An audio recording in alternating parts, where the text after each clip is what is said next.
Alright, this is Ubaid on behalf of V Electronics, and in this video we're going to be talking about international segmentation when it comes to marketing. So when we talk about international market, there are certain factors to keep in mind. Number one has to do with economic factor. Okay, so this will be economic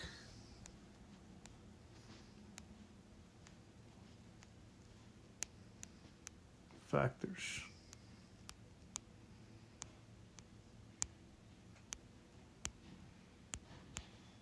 Okay, so you can categorize countries via their economic condition. So say, for example, if you're looking at the gross domestic product of a country, if the GDP is high, you may put that country in one category. If the GDP is low, you may put that country in another category. The reason being, a country with a high GDP will also have a high GDP per capita, high per capita income in general, which means that more people will be able to spend more, as a result of which you'll be able to sell more and you'll be able to sell products with higher value, higher retail value in the market.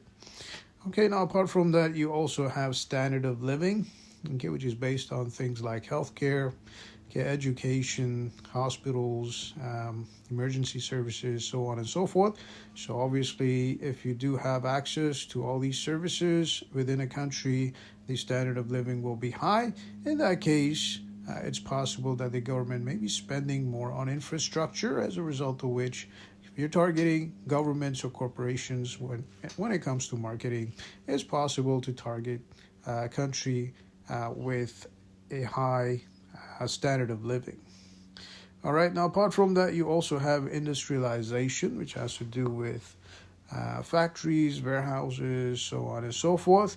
Okay, so obviously a country which is more industrialized compared to a country with a lot of rural area, it's possible to find more employment. People are able to consume more, as a result of which you're able to sell more as a company or a corporation or a small business. Okay, so this is something that you need to keep in mind when putting countries into different groups based on their economic condition. All right, so apart from that, okay, you also have geographical factors. So this will be geographical factors over here, so geography.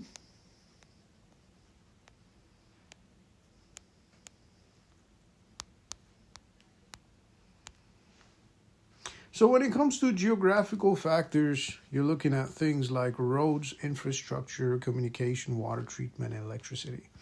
So we know that if you have roads within a country, if those roads are good, they prevent gridlocks and traffic jams. Okay, they prevent slow movement of traffic in general. Okay, then it's possible to move the goods across the country pretty fast, as a result of which, okay, you're able to get shipments from point A to point B. Okay, as a result of which, you're able to bring in more revenue within the country. The GDP of the country grows, okay, because of its infrastructure, because of government spending on the infrastructure. Okay, now apart from that, water treatment, if the government spends less on water treatment facilities, okay, the immigration rate might go down.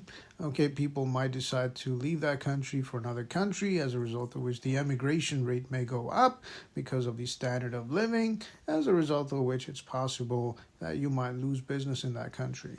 Okay, now apart from that, you have communication. Again, okay, better communication means good for business.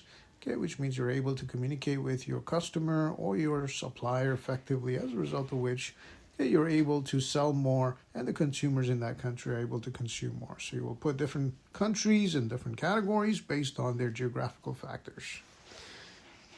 All right, now apart from geographical factors, you also have something called cultural factors. Okay, and cultural factors have to do with things like values and attitudes. So you got values.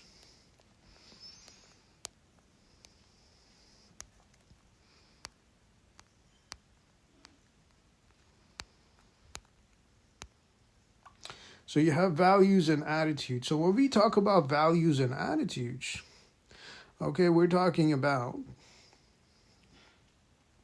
okay, cultural values. Okay, now, say for example, you have a fast food franchise, okay, within a country. Okay, that fast food franchise is going to go ahead and develop a list of items on its menu based on cultural values and beliefs, okay, of the consumers within that little country. Okay, so say for example, if the consumers don't prefer pork, okay, they may not have pork on their menu. They may have beef or chicken instead. Okay, if the consumers are vegetarian in general, okay, they may prefer vegetarian items on their menu. Okay, same with small businesses. If a small business is selling within a country, they'll have to look at cultural. Okay, they'll have to look at cultural values and beliefs, as a result of which they may develop.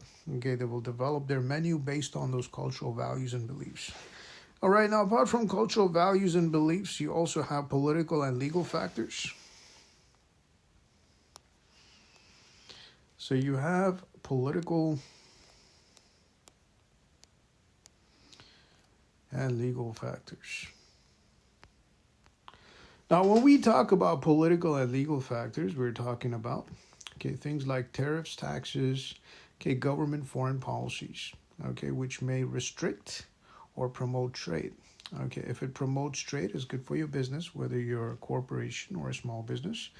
If it's not good for trade, if it restricts trade, okay, because of tax policies, because of foreign policies, because of certain agreements, rules, and regulations, okay, it's going to ruin your business. As a result of which, this is something else that you need to keep in mind, whether you're a small business owner, sole proprietorship, partnership, or a corporation.